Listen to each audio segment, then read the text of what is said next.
The massive alien structure floated in the darkness of space like a metal mountain. Commander Jiho pressed his face against the small window of the human transport ship and stared at the Galactic Council station. He had never seen anything so huge in his entire life. The station was 10 times bigger than Earth's largest space city.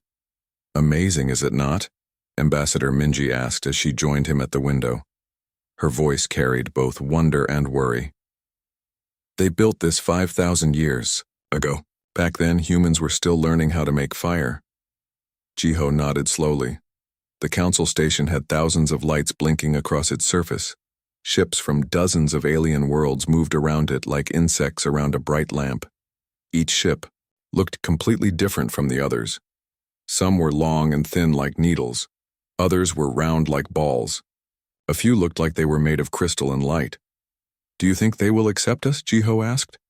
Minji did not answer right away. She watched a massive alien warship drift past their small transport. The warship was dark red and covered in sharp spikes. It could have destroyed their ship with one shot. "We will know soon enough," she finally said. Their transport ship docked with a soft bump. Captain Dongyuk came over the speaker system. "We have arrived at the Galactic Council station. All passengers prepare for departure." Jiho felt his stomach twist with nerves. Today would change everything for humanity. Either they would join the galaxy as equals, or they would remain alone on their small blue world forever. The airlock opened with a hiss. Ambassador Minji stepped through first, followed by Jiho and the rest of the human delegation. The corridor beyond was enormous. The ceiling was so high that Jiho could barely see it in the dim light. Strange symbols glowed on the walls in colors that hurt his eyes to look at directly. An alien being waited for them in the corridor. It stood on 4 legs like a horse, but its body was covered in blue scales that sparkled under the lights. Its head was long and narrow with 3 eyes arranged in a triangle. When it spoke, its voice sounded like music mixed with the sound of breaking glass. "Welcome, humans of Earth. I am Guide Velnara. Follow me to the council chamber." They walked through corridors that seemed to go on forever. Jiho saw aliens everywhere. Some floated in the air without wings or machines to hold them up. Others moved on dozens of tiny legs like centipedes. One group looked like walking trees with faces made of bark and leaves. None of them paid any attention to the humans. "They act like we are not even here," Jiho whispered to Minji.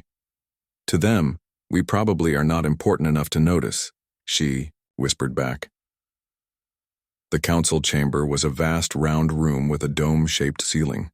12 enormous chairs were arranged in a circle, each one designed for a different type of alien body.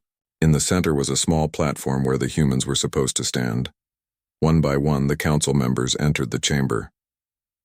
Jiho tried not to stare, but he could not help himself. He had studied pictures and videos of these beings, but seeing them in person was completely different. The first to enter was Vextar of the Vorthak Empire. He was huge, at least 3 meters tall, with thick green scales and massive claws. His eyes were bright yellow and never seemed to blink. When he sat down, his chair groaned under his weight. Next came Zelnara, the hive queen of the insect people. Her body was black and shiny like a beetle, but she walked on 2 legs like a human. Her 4 arms moved constantly, tapping and clicking against each other. Hundreds of small creatures that looked like flying ants buzzed around her head. The other council members filled their chairs. There was the crystal being that seemed to be made of pure light, the floating brain in a glass tank, the creature that looked like a giant octopus made of metal, and others that Jiho could barely understand. When all 12 were seated, Vextar spoke. His voice was deep and rumbling like distant thunder. "So these are the humans from the 3rd planet of the Yellow Star. They wish to join our council." "They are very young," said Zelnara. Her voice was sharp and buzzing. "Their species has barely left their homeworld. They have no real technology, no understanding of galactic law, no experience with other life forms." The crystal being, which Jiho knew was called Zixal, spoke in a voice like singing bells. "They are also violent. Our observers report constant wars on their planet. They fight each other over resources, territory, and ideas. Such beings are not ready for galactic civilization. Ambassador Minji stepped forward. Honored council members, humanity requests the chance to prove ourselves worthy of joining your great alliance. We may be young, but we are eager to learn and grow. Vextar leaned forward in his massive chair. Prove yourselves? What could a primitive species like yours possibly offer to us? We have technology that can move stars. We have knowledge of sciences your people cannot even imagine. We have been exploring this galaxy since before your world had complex life. We offer new ideas, Minji said firmly. Fresh perspectives on old problems. The enthusiasm of youth combined with the determination to succeed. Several council members made sounds that Jiho thought might be laughter, though it was hard to tell with alien voices. New ideas, repeated the octopus-like being called Morgax. Do you think we have not heard every idea possible in our millions of years of existence? Dr. Yunji, the human scientist, spoke up for the first time. Respectfully, honored ones, every species brings something unique to the galaxy. We have studied your histories. Each member of this council was once young and inexperienced. Each had to prove their worth. That was different. Zelnara clicked angrily. We proved ourselves through centuries of development. You humans expect to jump from cave dwellers to galactic citizens in a few thousand years. Vextar raised one massive clawed hand for silence. Enough debate. The council has discussed this matter. We will give you humans one chance to prove. You deserve a place among civilized species. He gestured, and a hologram appeared in the air above the central platform.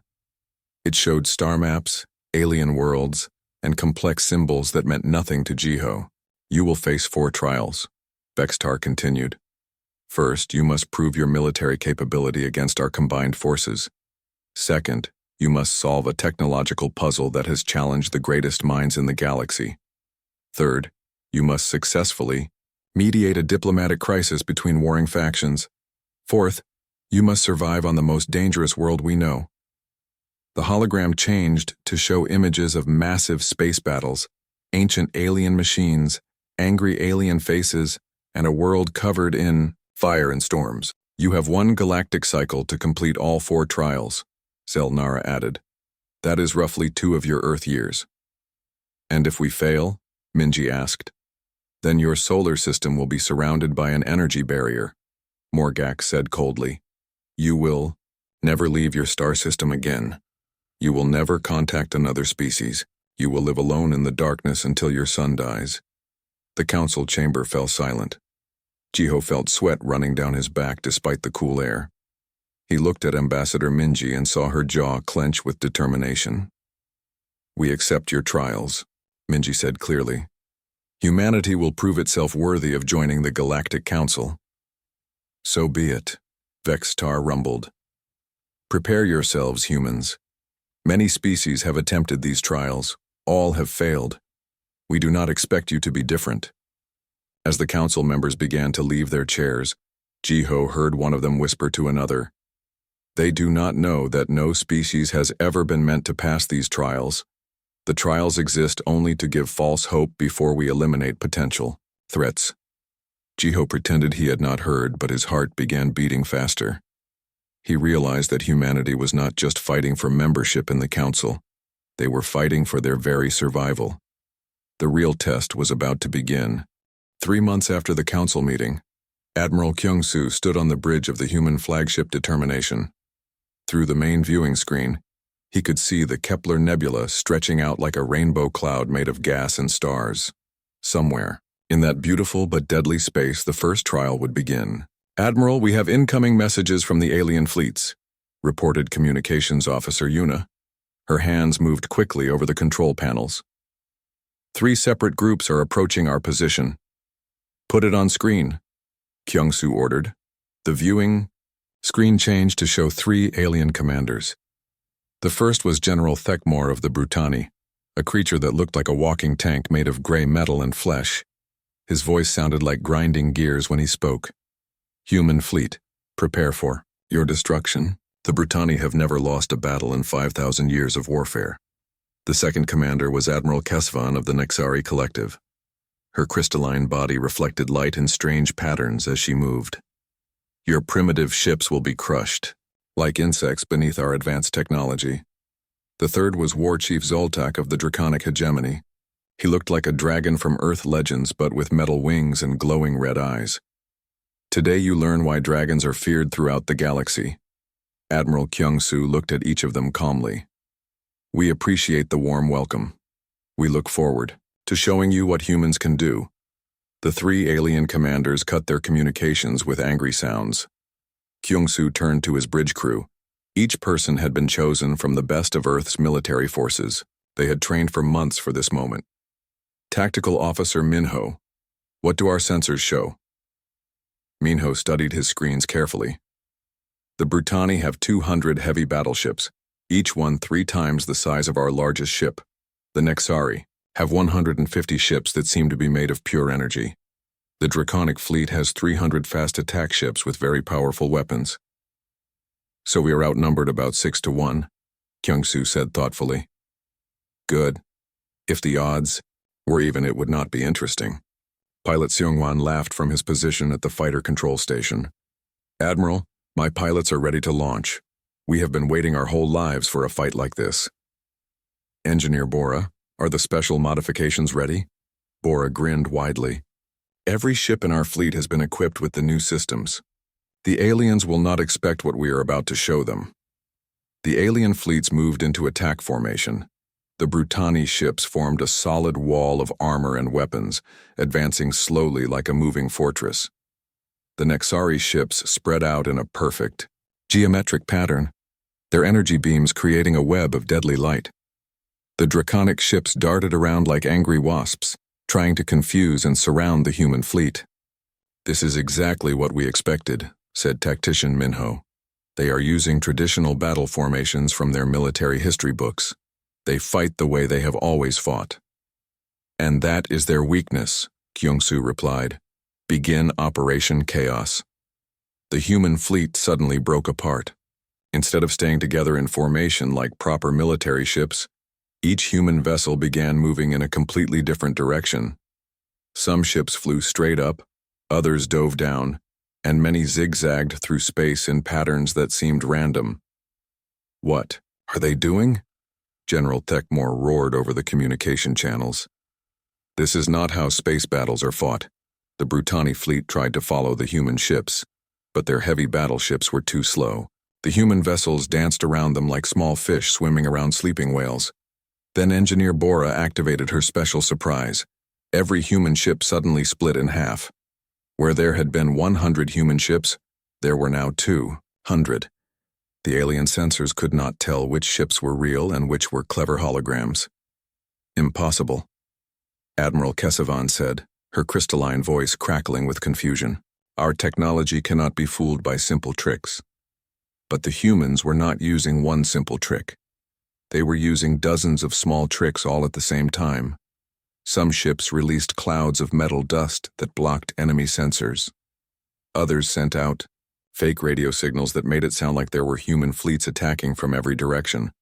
Pilot Seung-wan launched his fighter squadron at the same moment. Instead of flying in neat formations like alien pilots, the human fighters moved like they were dancing through space. They spun, rolled, and twisted in ways that made alien gunners dizzy trying to aim at them.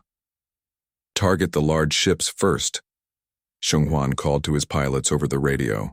Remember, we are not trying to destroy them. We just need to disable their main weapons. Fighter pilot Jae-hyun dove his small ship directly at a massive Brutani battleship. The alien gunners fired hundreds of energy beams at him, but he flew between them like he was threading a needle. At the last second, he released a small device that attached to the battleship's main gun. Magnetic pulse deployed, Jae-hyun reported. That gun will not fire for at least an hour. All across the battlefield, human fighters were doing the same thing. They were not trying to blow up the alien ships, which would have been nearly impossible. Instead, they were breaking specific parts that the aliens needed to fight effectively. Meanwhile, the larger human ships were using a tactic called ghost dancing. They would appear in one location, fire a few shots, then disappear behind asteroids or gas clouds before the aliens could return fire. When the aliens sent ships to investigate, they would find nothing but empty space. War Chief Zoltak was getting more and more frustrated. His dragon ships were fast, but every time they thought they had found a human ship to attack, it turned out to be a hologram or a decoy. "Where are they?" he roared. "How can we fight an enemy we cannot find?" The answer came when Admiral Kyungsoo activated the second phase of his plan. All the human ships that had been hiding suddenly appeared at the same time, but they were not where the aliens expected them to be. They had somehow moved behind the alien fleets without being detected. "Surprise," Admiral Kyungsoo said calmly, over the communication channel. The human ships opened fire, but not with traditional weapons. Engineer Bora had created special devices that sent out electromagnetic pulses. These pulses did not destroy alien ships, but they turned off their engines and weapon systems. Within minutes, half of the alien fleet was floating helplessly in space. Their ships were undamaged, but they could not move or fight back. General Theckamore tried one last desperate attack. He ordered all his remaining battleships to ram the human flagship. If he could not win with skill, he would win with brute force. But tactician Minho had predicted this move. The human flagship that Theckamore was charging toward was another hologram. The real flagship was hiding behind a small moon, watching the battle safely. The Brutani battleships crashed into empty space, confusing themselves even more. "This is impossible," Admiral Kesavan said, her voice full of disbelief. "No species fights like this. There are rules to space warfare. There are proper ways to conduct military operations." "Yes," Admiral Kyungsoo replied, "and that is why you lost. You followed the rules. We made our own rules." The battle ended when fighter pilot Jaehyun made the ultimate sacrifice. The largest draconic ship was still fighting, its weapons threatening to destroy several human vessels. Jaehyun flew his fighter directly into the alien ship's main power core. "For humanity," he said over the radio just before impact. The explosion disabled the last enemy ship, but it also destroyed Jaehyun's fighter. The human fleet fell silent, for a moment, honoring their fallen comrade. When the trial officially ended, more than 70% of the alien fleet was disabled or captured.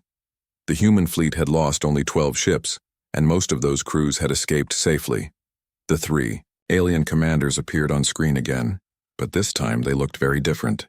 Their confident expressions were gone, replaced by confusion and respect. "How did you do this?" General Theckamore asked quietly.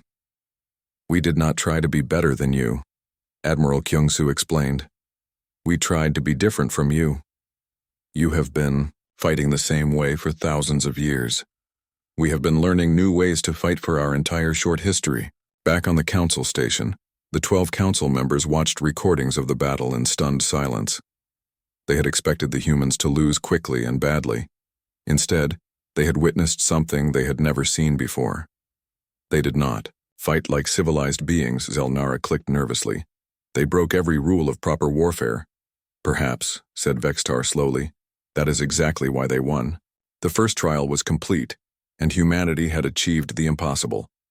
But as Admiral Kyungsoo looked at the disabled alien ships floating around them, he knew this was only the beginning.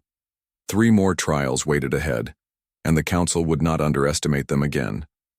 Dr. Hyunwoo stepped off the transport ship onto the surface of Zerion Prime, and immediately felt the weight of failure pressing down on him. The dead world stretched out in every direction, covered in strange black sand that seemed to absorb light. In the center of the landing area stood the reason they were here. A massive crystalline structure that rose into the sky like a mountain made of glass. "So this is the artifact that has stumped the galaxy's greatest minds for 700 years, said Dr. Soyoung, adjusting her scanning equipment. The crystal structure was beautiful and terrifying at the same time. It was perfectly smooth, with no visible entrances or controls, and it seemed to pulse with a faint inner light. Engineer Taehyung walked around the base of the artifact, taking measurements.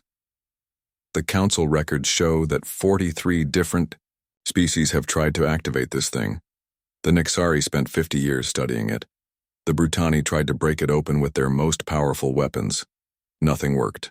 That is because they were thinking like engineers and scientists, said researcher Nari, kneeling down to touch the black sand. What if this artifact is not just a machine? What if it is something else entirely? The human team had been given 6 months to solve the puzzle of the precursor artifact. The council expected them to fail, just like every other species before them. The artifact was supposedly the key to ancient knowledge that could advance any civilization by thousands of years. But first, someone had to figure out how to turn it on. Dr. Hyunwoo gathered his team around a portable workstation they had set up near the artifact. Let us start by reviewing what we know. The precursors built this about 50,000 years ago, then vanished completely. No one knows who they were or what happened to them. Computer specialist Junho pulled up holographic displays showing the previous attempts to activate the artifact. Every species tried to interface with it using their most advanced technology. They assumed it would respond to energy inputs, mathematical sequences, or complex computer codes. And none of that worked, added Mechanic Dahyun, studying the smooth surface of the crystal. Maybe that tells us something important about the precursors. Maybe they were not like us at all. For weeks, the human team tried everything they could think of. They scanned the artifact with every type of sensor they had. They tried sending radio signals, light patterns, and electromagnetic pulses. They attempted to communicate with it using mathematical formulas and universal constants. Nothing happened. Dr. Soyoung grew frustrated as days turned into weeks without progress. We are missing something obvious. There has to be a reason why this thing has sat here for 50,000 years without responding to anyone. Maybe it did respond, Nari suggested during one of their evening discussions. Maybe it just did not respond the way anyone expected. The breakthrough came by accident. Dr. Hyunwoo was working late one night feeling discouraged about their lack of progress. He was thinking about his daughter back on Earth, wondering if he would ever see her again if humanity failed the trials. Without realizing it, he placed his hand on the surface of the artifact. For just a moment, the crystal pulsed brighter. Dr. Hyunwoo jerked his hand back in surprise, then slowly reached out to touch it again. This time, he kept his hand there and focused on his feelings about his daughter, his love for her, his desire to protect her, his hope that she would grow up in a universe where humans were accepted. The artifact began to glow more brightly. "Everyone come here quickly," Dr. Hyunwoo called out. The rest of the team rushed over from their sleeping area. "What did you do?" Taehyung asked, staring at the glowing crystal. "I was thinking about my family, about why we are here, about what this mission means for all humanity." Nari's eyes widened with understanding. Emotional resonance. The artifact does not respond to technology or logic. It responds to feelings. One by one, each team member placed their hands on the crystal surface and focused on their deepest emotions. Junho thought about his parents who had worked their whole lives to give him a good education. Soyoung remembered her grandmother's stories about the old days on Earth. Dahyun focused on her hope that humans would one day walk freely among the stars. With each new emotional connection, the artifact glowed brighter. Strange symbols began appearing on its surface, not written in any language but somehow conveying meaning directly to their minds. "It is trying to communicate," whispered Taehyung, "but not with words or numbers. It is sharing feelings and concepts." The artifact was telling them a story. 50,000 years ago, the precursors had been much like the current council species, focused on technology and logic, always trying to prove their superiority over other races. They had built great machines and conquered many worlds, but they had lost something important in the process. They had forgotten how to feel. The precursors realized that pure logic and technology without emotion leads to emptiness, Nari said, tears streaming down her face as the artifact shared its ancient memories. They built this artifact as a test and a gift. Only a species that still values feelings and connections between individuals can activate it. The crystal structure began to change. Panels slid open that had been invisible moments before. Inside was a chamber filled with glowing data crystals, each one containing thousands of years of accumulated knowledge and wisdom. But the greatest gift was not the technology or scientific data. It was the precursors' final message. That the most advanced civilizations are not those with the biggest weapons or the fastest chips, but those that remember how to care for each other. Computer specialist Junho worked quickly to interface their equipment with the precursor data systems. The information storage is incredible. There are star charts showing safe travel routes through the entire galaxy, scientific formulas that could advance our technology by centuries, philosophical writings about how to build truly peaceful societies. Dr. Hyunwoo smiled as he watched his team work together to catalog the amazing discoveries. Each person contributed their unique skills while supporting the others emotionally. It was exactly the kind of cooperation that the artifact had been designed to recognize. 3 days later, ships from the Galactic Council arrived to inspect the trial results. Vextar and the other council members expected to find the humans sitting in failure beside the inactive artifact, just like all the previous species. Instead, they found the crystal structure fully activated and glowing like a small star. The Miu humans had not only solved the puzzle, but they were in the process of downloading 50,000 years of precursor knowledge. This is impossible, Zelnara clicked angrily. The greatest scientists in the galaxy have studied this artifact. How could these primitive humans succeed where we failed? Dr. Hyunwoo looked at the council members with something approaching pity. Because you forgot the most important lesson of all. Technology without wisdom is worthless. Knowledge without compassion is dangerous. The precursors learned this lesson, too late to save themselves, but they left this test hoping that someday a species would come along that still remembered how to feel.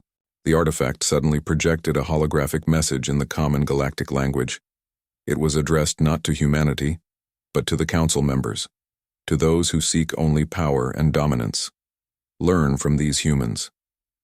They have shown that strength comes not from superior weapons or advanced technology, but from the bonds between individuals. They alone have proven worthy of our legacy, because they alone remember what we forgot. The council members stood in stunned silence as the message continued. The humans shall be the guardians of our knowledge. They have shown they will use it wisely, not for conquest but for the betterment of all species. Vextar's massive claws clenched into fists. One trial means nothing. You still have 2 more challenges ahead of you. We understand, Dr. Hyunwoo replied calmly. But we also understand something that you do not. These trials are not really about proving our worthiness to you. They are about proving to ourselves what humanity is capable of when we work together.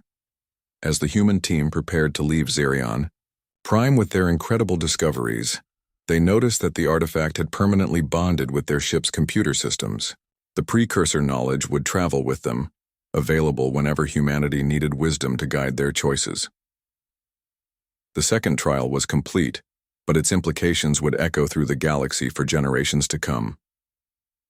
The Council had expected to see human failure. Instead, they had witnessed something that challenged the very foundations of their civilization, proof that there was a better way to live among the stars. Back on the Council station, emergency meetings were called. For the first time in thousands of years, some Council members began to question whether their system of competitive dominance was really the best path forward. The humans had not just passed their second trial. They had started a revolution of ideas that would eventually transform the entire galaxy. Ambassador Young-ho sat in the conference room aboard the neutral station in the Andromache system and looked at the 4 alien representatives glaring at each other across the table. 2 years of failed negotiations had left everyone angry and frustrated. The mining rights dispute had nearly started a war 3 times, and now the Galactic Council expected humanity to solve what their best diplomats could not. "This is ridiculous," snarled Lord Commander Vashator of the Draconic Hegemony. His metal wings scraped against his chair as he shifted impatiently. "We have mined these asteroids for 300 years. They belong to us by right of first claim." "Your claim is invalid," clicked Representative Zilmora of the Insectoid Swarm Collective. "Our hive ships were in this system before your people even learned to fly between stars. We have the older claim." Admiral Costel of the Crystalline Nexari Collective made a sound like breaking glass. "Both your claims are meaningless. Our deep space sensors detected the rich mineral deposits here first. Discovery grants ownership under galactic law. The fourth representative, Trade Minister Bellaris of the Aquatic Coral Federation, spoke in a bubbling voice through her water-filled helmet. All of your arguments ignore the environmental damage you would cause. These asteroids are home to unique crystal organisms that exist nowhere else in the galaxy. Ambassador Young Ho listened to the same arguments he had heard for the past 3 weeks. Cultural analyst Jiwon sat beside him, taking careful notes about each species' body language and vocal patterns. Legal expert Sunmi had thick files of documents spread across the table, studying the complex web of galactic laws and precedents. If Seer, I may interrupt, Young Ho said politely. I think we are approaching this problem from the wrong direction. The 4 alien representatives turned to stare at him. Lord Commander Vashtor's red eyes glowed with irritation. What could a primitive species like yours possibly understand about our ancient dispute? Maybe that is exactly why we can help, replied Young Ho. Sometimes fresh eyes can see solutions that others cannot. Over the past weeks, the human diplomatic team had learned that this conflict was not really about mining rights. It was about each species' fear of losing status and respect in the galactic community. The draconic hegemony was proud of their military strength, but their economy was struggling because other species were developing technologies that made dragon warriors less important. If they lost the mining rights, it would be seen as another sign of their declining power. The Swarm Collective had been expanding rapidly for centuries, but recently their population growth had slowed. They needed the minerals to build new hive ships and prove they were still a growing, vital civilization. The Nexari Collective prided themselves on their advanced science and technology, but lately other species had been making discoveries that challenged their reputation as the galaxy's smartest beings. Controlling the asteroid field would give them exclusive access to rare materials for their research. The Coral Federation was the newest member of the galactic community, and they constantly had to prove they deserved respect despite being peaceful and non-aggressive. Taking a stand on environmental protection was their way of showing they had important values to contribute. What if we stopped thinking about this as a competition where one group wins and the others lose? Suggested cultural analyst Jiwon. What if we found a way for everyone to benefit? Impossible, Admiral Costel said immediately. There is only one asteroid field. It cannot be divided 4 ways. Actually, it can, said legal expert Sunmi, pulling up a holographic display of the Andromache system. But not the way you are thinking. The display showed the asteroid field in detail. There were 3 main clusters of asteroids, each with different types of minerals and different environmental conditions. Cluster Alpha has the heaviest concentrations of military-grade metals, Sunmi explained. Perfect for building ships and weapons. Cluster Beta contains rare elements needed for advanced computer systems and scientific equipment. Cluster Gamma has unique crystal formations that support the crystal organisms the Coral Federation wants to protect. So we each get 1 cluster? Lord Commander Vashator asked suspiciously. That still leaves someone with nothing. No, said Young Ho with a smile. Everyone gets everything, but in a different way. The human proposal was unlike anything the galaxy had ever seen before. Instead of dividing the resources, the 4 species would form a joint operation where each contributed what they did best. The draconic hegemony would provide security and transportation with their powerful warships. The Swarm Collective would supply workers and construction expertise with their organized hive labor. The Nexari Collective would contribute advanced mining technology and scientific analysis. The Coral Federation would oversee environmental protection and ensure the crystal organisms were preserved. The profits would be shared based on contribution, not political power, explained Sunmi. Each species would earn according to what they actually provided to the operation. The 4 representatives stared at the humans in silence for a long moment. This is, Admiral Costel began, then stopped. This is not how these things are normally done? Exactly, said mediator Changmin, who had joined the negotiations the previous week. Normal methods have failed for 2 years. Maybe it is time to try something completely different. Trade Minister Belarus was the first to show interest. Our crystal specialists could work alongside your scientists to study the organisms while Mining continues in safe areas. This would advance both environmental protection and scientific knowledge. Representative Zilmora's antennae twitched with thought. Our hive workers are incredibly efficient, but we have always had trouble with security in remote locations. Dragon warriors could protect our workers while they protect their own mining operations. Lord Commander Vashator was still suspicious. Why would we share our military strength with traditional rivals? Because your military strength becomes more valuable, not less, explained anthropologist Heun, who had been studying each species' culture for months. Right now you are seen as aggressive and threatening, but if you become known as the protectors of peaceful cooperation, you will be more respected than ever before. The negotiations continued for another week as the human team helped each species understand how cooperation could actually strengthen their positions rather than weaken them. The breakthrough came when they organized cultural exchange programs.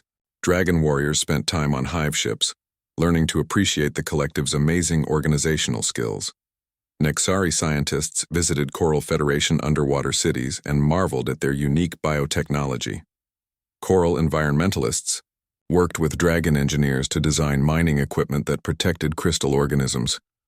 I never realized how much we could learn from each other, admitted Admiral Costel after spending a day with Coral Federation biologists. Their understanding of living systems could revolutionize our computer technology. And your computers could help us monitor and protect crystal organisms across the entire galaxy, replied Trade Minister Belarus. When the final agreement was signed, it created the first truly cooperative multi-species business venture in galactic history. Instead of one winner and 3 losers, there were 4 winners who had all gained more than they could have achieved alone. But the most important change was not economic. The 4 species had stopped seeing each other as rivals and started seeing each other as partners. How did you know this would work? Lord Commander Vashator asked Ambassador Young-ho during the signing ceremony. Because humans have learned something important from our history, Young-ho replied. When different groups fight over limited resources, everyone suffers. But when different groups combine their strengths, they can create resources that never existed before. News of the successful Andromache agreement spread quickly throughout the galaxy. Other long-standing disputes began to be resolved using similar cooperative approaches. Species that had been enemies for centuries started working together on joint projects. On the council station, emergency sessions were called as the established order began to shift. For thousands of years, the council had maintained power by keeping member species competitive and suspicious of each other. But the humans had shown that cooperation was not only possible, but profitable. They are destroying everything we have built.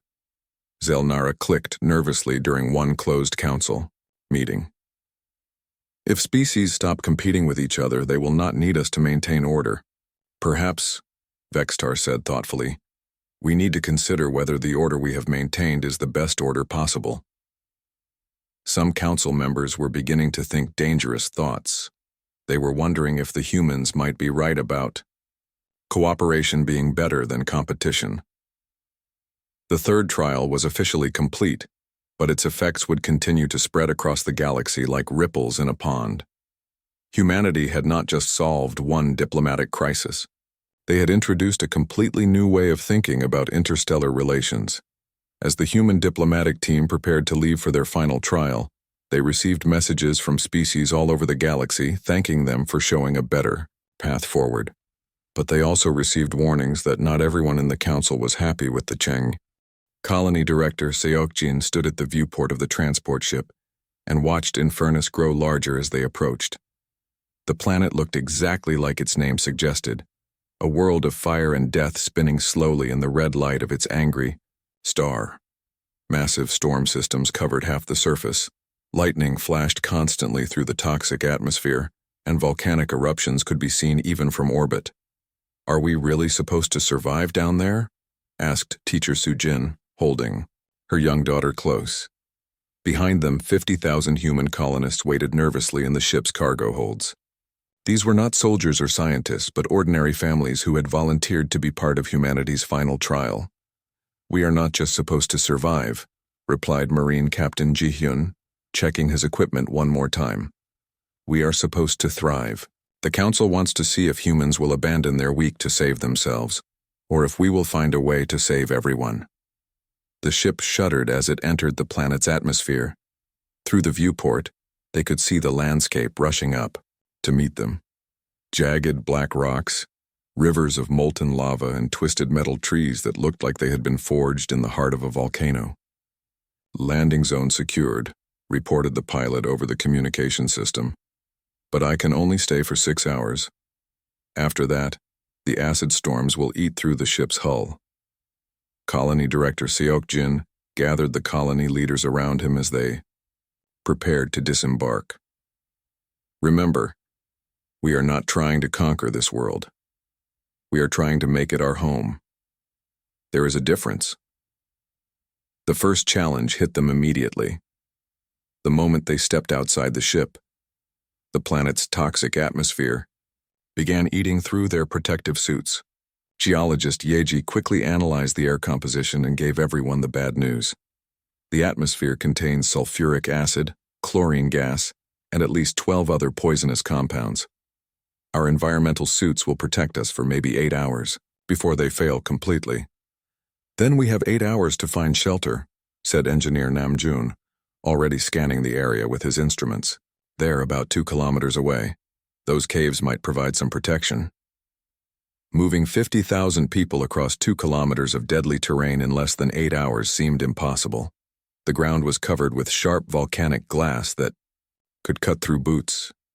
Pools of acid bubbled up randomly from underground springs, and overhead, the constant lightning storms made electronic equipment malfunction every few minutes. But the humans did something that surprised even themselves.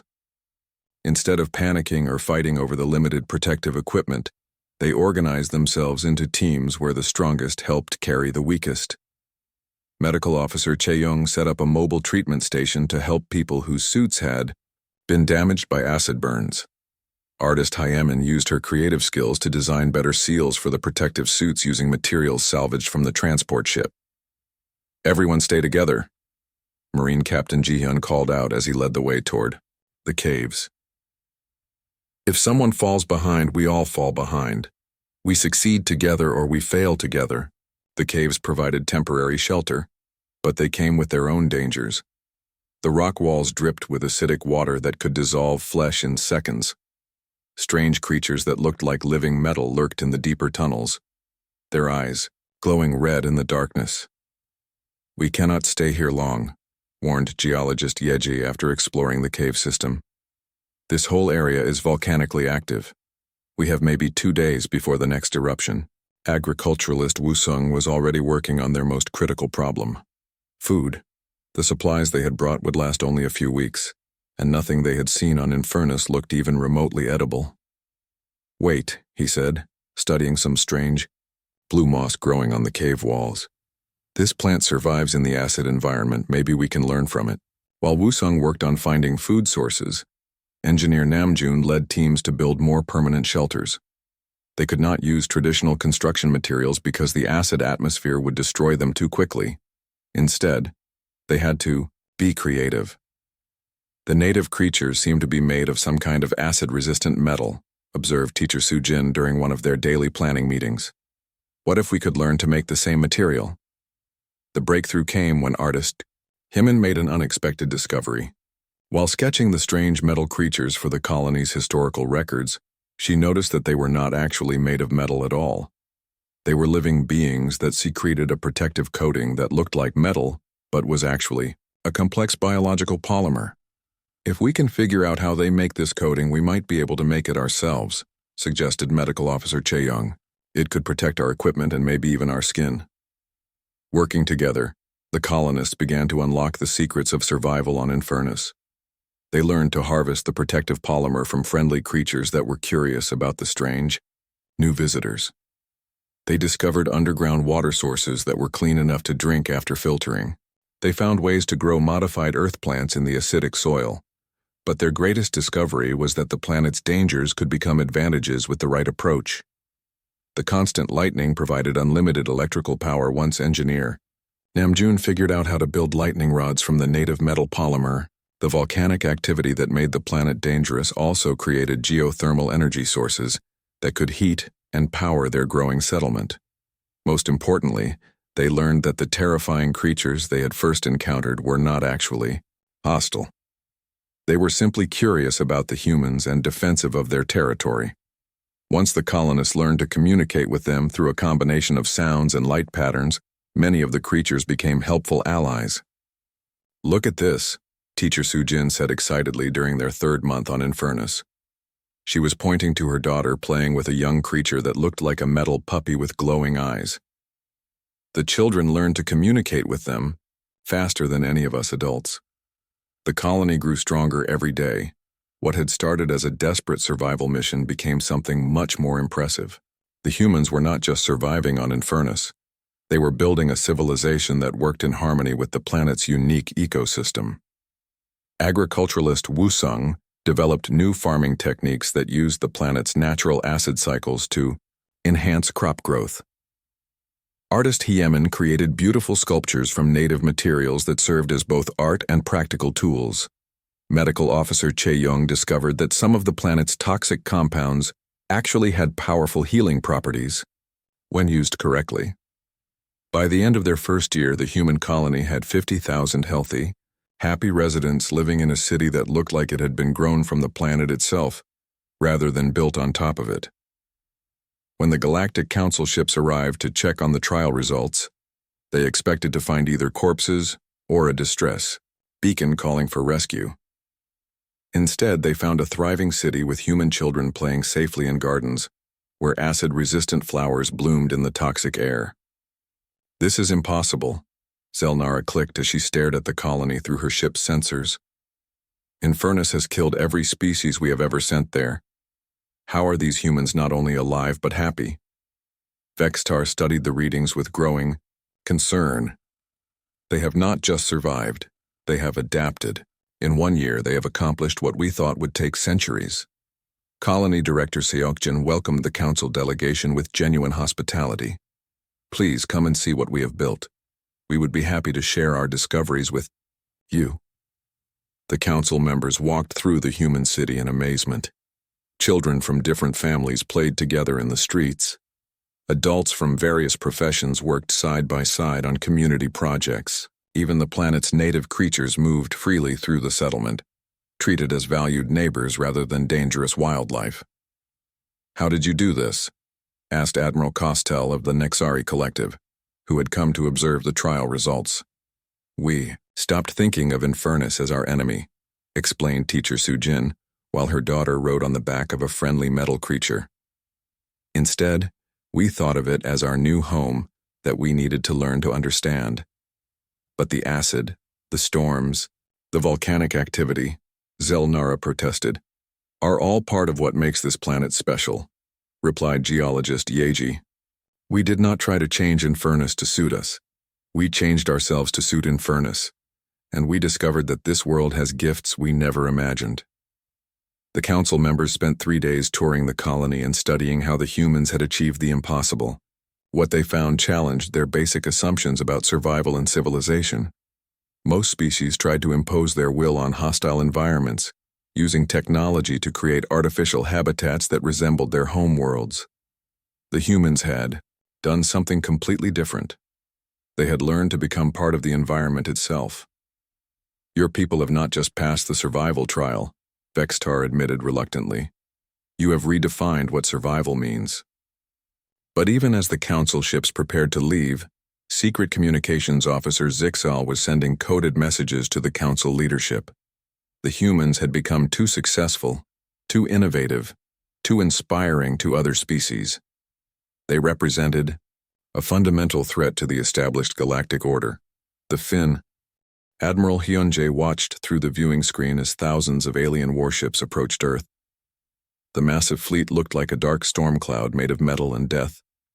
Every species in the Galactic Council had sent their most powerful ships to destroy humanity once and for all. "Sir, we are receiving a message from the Council fleet," reported Communications Officer Junho. "Put it on screen." Supreme Leader Morgax appeared on the display, his ghostly form shimmering with cold light. Behind him stood the other council leaders, their faces showing no mercy or doubt. "Humans of Earth," Morgak said in a voice like winter wind. "You have passed our trials, but that changes nothing. Your ideas about cooperation and equality are too dangerous to spread through the galaxy. We have come to end your threat permanently." "What threat?" Admiral Hyunjae asked calmly. "The threat of teaching species to work together instead of fighting each other?" "Exactly that threat," Vextar growled from beside Morgax. "For 10,000 years the Council has kept peace through strength and fear. Your soft ideas about friendship and sharing will destroy everything we have built." Admiral Hyunji smiled. "Then maybe what you built deserves to be destroyed." The communication ended as the Council fleet moved into attack formation. But they were about to discover that humanity had not been idle during the past 2 years. "Activate all defense systems," Admiral Hyunjae ordered, "and send the signal to our friends." Suddenly, space around Earth came alive. Hidden weapon platforms emerged from behind asteroids. Ships that had looked like space junk revealed themselves to be powerful warships. The moon itself opened up to show massive cannons that could destroy entire fleets. But the biggest surprise was yet to come. "Admiral, we have incoming ships from the Outer Rim," reported Sensor Officer Yeji. "It looks like the silicate miners are joining us. For centuries, the silicate miners had been slaves to the Brutani Empire, forced to dig dangerous minerals from dead worlds, but humans had secretly been helping them organize and fight for their freedom. Now their industrial ships were arriving to help defend Earth. We fight for the species that taught us we deserve freedom," announced Miner Leader Colvin over the communication channel. "No more slavery, no more fear. Today we stand with humanity." The Council fleet began their attack, but something was wrong. Many of their ships were not fighting at full strength. Some were barely fighting at all. "What is happening?" Zelnara clicked angrily from her hive ship. "Why are our formations falling apart?" The answer came from an unexpected voice. Admiral Kesavan of the Nexari Collective appeared on the communication channel, but she was not speaking from a council ship. She was commanding a group of rebel Nexari vessels that had joined the human fleet. "Because we are tired of being afraid," Admiral Kesavan said firmly. "These humans showed us that cooperation makes us stronger, not weaker. We will not fight against that truth anymore." General Tekmor of the Brutani tried to rally his forces. "All ships, focus fire on the human command center. We must crush their leadership." But when his ships opened fire, something amazing happened. The human defense platforms did not try to block the weapons. Instead, they absorbed the energy and sent it back at the Brutani ships. "How are they doing this?" Tekmor roared as his own weapon fire damaged his fleet. Scientist Yonghua had developed the energy reflection technology using knowledge from the precursor artifact. But the real secret was that humanity had spent 2 years preparing for this exact situation. More and more council ships began switching sides. War Chief Zoltak of the Draconic Hegemony announced that his dragons would not fight against the humans who had saved 3 dragon colonies from solar disasters. The Aquatic Coral Federation had never wanted this war and used the confusion to withdraw their forces. Even some of the insectoid swarm ships began ignoring orders from their hive queens. "This is mutiny," Morgak screamed as his fleet fell apart around him. "You are betraying your own species." "No," replied Captain Taehyung, who was commanding a rebel ethereal ship. "We are saving our species from leaders who care more about power than about doing what is right." The battle turned into something the galaxy had never seen before. Instead of trying to destroy the council ships, the humans and their allies focused on disabling them and rescuing the crews. Instead of seeking revenge, they offered redemption. "Look around you," Admiral Hyunjae broadcast to all remaining council forces. "Your own people are joining us because they know this war is wrong. How many more must suffer for the pride of a few leaders?" The end came when Supreme Leader Morgax attempted to use a planet-killer weapon against Earth itself. The massive energy beam could have destroyed all life on the blue world where humanity had first learned to dream of the stars. But the beam never reached Earth. Hundreds of ships from dozens of species moved together to create an energy barrier that absorbed the deadly attack. Council rebels, human allies, and even mutinied ethereal ships worked together to protect the planet. "The galaxy has spoken," announced President Garam over the communication channels. "We choose hope over fear. We choose cooperation over domination. We choose the future over the past."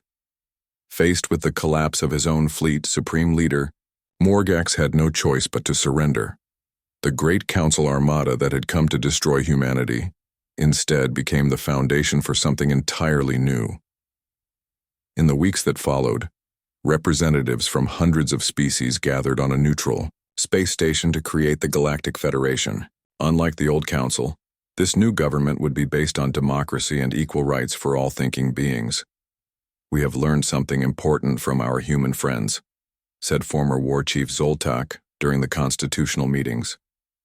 "Real strength comes not from making others fear you, but from making them want to stand beside you." The new Federation faced many challenges. Old hatreds did not disappear overnight. Some species tried to recreate the council system under different names. Economic problems caused by centuries of unfair trade had to be solved. But every time the Federation encountered a crisis, they had the human example to guide them. When colonies demanded independence, it was granted peacefully instead of through war. When new species wanted to join but had different biology, they were welcomed and accommodated. 1 year after the Great Battle, President Garam stood before the Federation Assembly to give a speech that was broadcast throughout the galaxy.